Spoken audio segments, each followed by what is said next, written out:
Hi, everybody. It's Francesca again. This week for the book report, I chose the book What Video Games Have to Teach Us About Learning and Literacy by James Paul Gee. About the author, and this is a paragraph from his website that he wrote about himself. So, as stated by James Paul Gee, Dr. James Paul Gee is the Mary Lou Fulton Presidential Professor of Literacy Studies and a Regents Professor at Arizona State University. He is a member of the National Academy of Education. He has earned his BA in philosophy at the University of California at Santa Barbara and his MA and PhD in linguistics from Stanford University.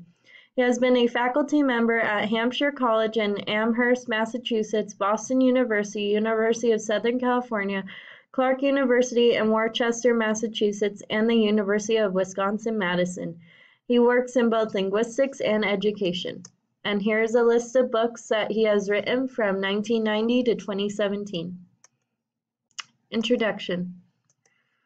Video games and literacy. This is a definite combination you wouldn't expect to see in one sentence. Yet, this is the premise of James Paul Gee's book, What Video Games Have to Teach Us About Learning and Literacy. Mr. Gee informs the reader that he is a baby boomer born in 1948. He feels you need to know this information since this generation was educated in a rote school system. Also, they are for the most part non-gamers. They have neither the desire nor the skills to attempt video games. Mr. Gee explores his initial progress into the video game world. He began with a simple game called Pikmin. He follows the progress of a young boy who slowly conquers the world through problem solving, learning in a new way, and collaboration. The boy's grandfather, after viewing the game, comments, "While it may be good for his hand-eye coordination, it's a waste of time because there isn't any content he's learning." Mr. Gee's book's focus is on the current generation's ability to create, adapt, change, reinvent, and learn new vocabulary due to video games. This learning style is allowing this new generation success in the workplace. Companies are looking for employees who have these attributes as they usually can think out of the box. They ask questions about situations and can it be accomplished or improved using a different take. They don't accept such answers as because it's always been done that way or it can't be done. Video games, with its unique learning style and vocabulary, have given these students forward movement thinking. Summary of content. Mr. Gee states, they make players think like scientists. Gameplay is built on a cycle of hypothesized, probe the world, get a reaction, reflect on the results, reprobe to get better results. A cycle typical of experimental science, page 216. He sees the future of science going hand in hand with video game players. Throughout the book, Mr. Gee offers many examples of video games and how they influence the player. He references such games from Grand Theft Auto to Omaha Beach. These types of games allow the players to become immersed in the game.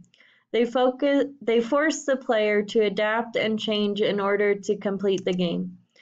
He sees these games with their constant challenge as the future of education and science.